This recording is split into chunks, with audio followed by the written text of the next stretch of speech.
साथियों, आज मैं आप लोगों के बीच मानव जाति की उत्पत्ति करने वाले महर्षि मनु और शत्रुपा की कहानी लेकर आया हूँ। उम्मीद है आप लोगों को अवश्य पसंद आएगा, लेकिन उसके पहले यदि आप हमारे चैनल पर नए हैं तो चैनल को पहले सब्सक्राइब अवश्य कर लें और वीडियो में अंत तक बने रहें। तो चलिए वीडियो को शुरू करते हैं। भारतीय पुराण में सृष्टि की उत्पत्ति और मानव जाति के आरंभ के विषय में अनेक गूढ़ कथाएं मिलती हैं। इन्हीं में से एक प्रसिद्ध कथा है मनु और शत्रुपा की। मनु को मानव जाति का आदि पुरुष और शत्रुपा को आदि स्त्री माना जाता है। इन दोनों से ही मानव जाति का उद्भव माना जाता है।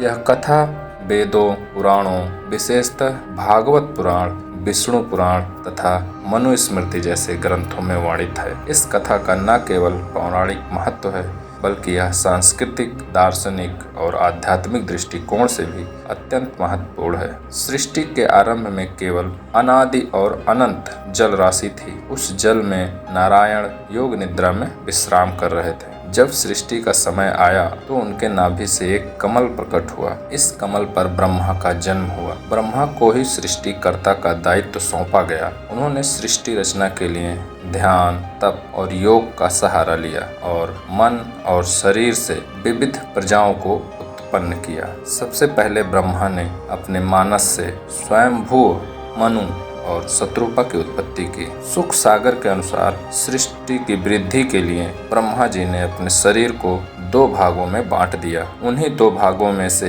एक से पुरुष तथा दूसरे से स्त्री की उत्पत्ति हुई। पुरुष का नाम स्वयंभू मनु और स्त्री का नाम शत्रुपा था। इन्हीं प्रथम पुरुष और प्रथम स्त्री की संतानों से संसार के समस्त जनों की उत्पत्ति हुई। यही दो व्यक्ति मानव जाति के मूल स्तंभ बने। मनु की संतान होने के कारण वे मानव कहलाएं। स्वयंभू का अर्थ है स्वयंभू ब्रह्मा से उत्पन्न। ब्रह्मा ने स्वयंभू मनु को अपने मानस से उत्पन्न किया और उन्हें पृथ्वी पर मानव जीवन का संचालन करने के लिए नियुक्त किया। शत्रुपा भी ब्रह्मा की मानस पुत्री थी। उन्हें अनेक रूपों की धारण करने वाली स्त्री कहा गया है, इसलिए उन्हें शत्रुपा कहा गया। ब्रह्मा ने मनु और शत्रुपा को पति पत्नी के रूप में एक साथ स्थापित किया और उनसे पृथ्वी पर मानव जाति के विस्तार की अपेक्षा की। स्वयंभू मनु और शत्रुपा ने ब्रह्मा के निर्देशों का पालन करते हुए तपस्या, संयम,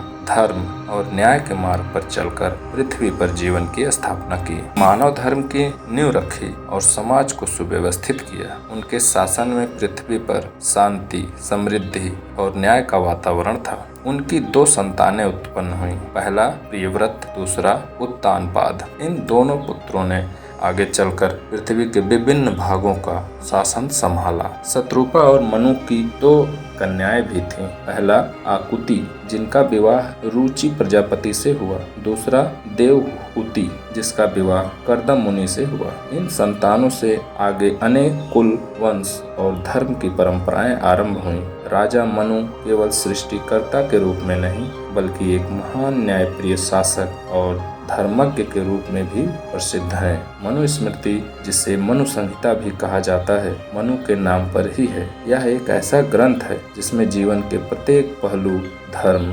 राजनीति, समाज, शिक्षा, विवाह, उत्तराधिकार, दंड नीति और स्त्री पुरुष संबंधों पर विस्तृत विधियां और शास्त्रीय निर्देश हैं। मनु ने जीवन को 4 आश्रमों में बांटा। पहला ब्रह्मचर्य, दूसरा गृहस्थ, तीसरा वानप्रस्थ और चौथा सन्यास। और 4 वर्णों की व्यवस्था की। पहला ब्राह्मण, दूसरा क्षत्रिय, तीसरा वैश्य और चौथा शूद्र, जिसका उद्देश्य समाज में संतुलन बनाए रखना था। यद्यपि इस व्यवस्था की आलोचना भी होती है, परंतु आरंभ में इसका उद्देश्य कर्म के अनुसार वर्गीकरण था, जन्म के अनुसार नहीं। भागवत पुराण तथा मत्स्य पुराण में मनु से संबंधित एक महत्वपूर्ण कथा वर्णित है, मत्स्य अवतार की कथा। एक बार मनु तप कर रहे थे, तभी एक छोटी मछली उनके कर में आ गई। वह मछली उनसे बोली, राजन, मुझे बचा लीजिए। बड़े जीव मुझे खा लेंगे। मनु ने दया कर मछली को अपने कमंडल में रखा, लेकिन मछली का आकार दिन प्रतिदिन बढ़ता गया। अंत में मनु को ज्ञात हुआ कि यह कोई सामान्य मछली नहीं बल्कि स्वयं भगवान विष्णु है। भगवान विष्णु ने मनु को बताया कि भविष्य में पृथ्वी पर एक भीषण जल प्रलय आने वाला है। वह उन्हें एक विशाल नाव बनाकर उसमें सप्त ऋषियों, वनस्पतियों, जीव जंतुओं और वेदों को सुरक्षित रखने का निर्देश देते हैं। जब जल प्रलय हुआ तब मनु उस नाव में सवार हुए। मत्स्य रूप में भगवान विष्णु ने नाव को एक नागराज वासुकी की रस्सी से बांधकर मार्गदर्शन किया और प्रलय के अंत तक नाव को सुरक्षित रखा।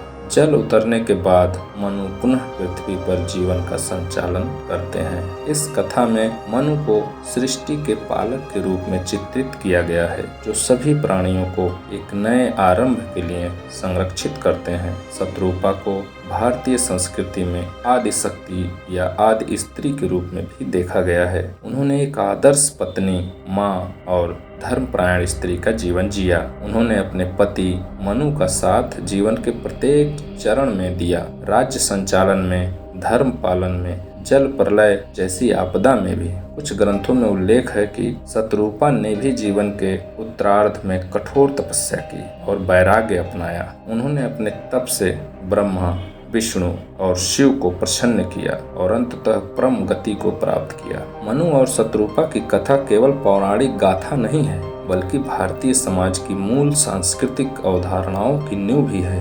मनु के समय में धर्म और न्याय के जो सिद्धांत स्थापित हुए वे भारतीय सभ्यता की रीढ़ बने। शत्रुपा स्त्री शक्ति की वह मूर्ति है जो पुरुष के साथ कदम से कदम मिलाकर सृष्टि और समाज की रचना में भागीदारी निभाती है। जल प्रलय की कथा एक प्रतीक है। प्रकृति चाहे जितनी भी विकराल हो जाए, यदि मनुष्य धर्म, विवेक और परोपकार की भावना रखे तो वह सब कुछ पुनः स्थापित कर सकता है। भागवत पुराण मत्स्य अवतार की कथा के माध्यम से मनु की महानता को वर्णित करता है। विष्णु पुराण स्वयंभू मनु और शत्रुपा की उत्पत्ति, संतान और वंश विस्तार की चर्चा करता है।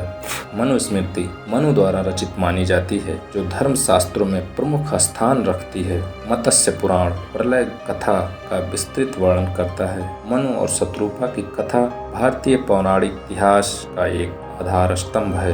यह कथा न केवल मानव सृष्टि की शुरुआत को दर्शाती है, बल्कि यह भी सिखाती है कि सृष्टि का संचालन धर्म, नीति और संतुलन के आधार पर होना चाहिए। मनु और शत्रुपा के जीवन से हमें तप, संयम, सेवा, कर्तव्य निष्ठा और आध्यात्मिकता की शिक्षा मिलती है। इनका जीवन यह दर्शाता है कि जब मनुष्य अपने धर्म का पालन करता है, प्रकृति का संतुलन बनाए रखता है और प्राणियों के कल्याण की भावना रखता है, तो वह न केवल स्वयं की बल्कि समस्त सृष्टि की रक्षा कर सकता है। यही भारतीय संस्कृति का मूल संदेश है, जो मनु और शत्रुपा की कथा में समाहित है। साथियों, यदि आपको यह जानकारी पसंद आई हो तो इसे अपने जानने वाले सभी लोगों तक जरूर शेयर करें और अपना सुझाव कमेंट बॉक्स में अवश्य लिखें। जय हिंद, जय भारत।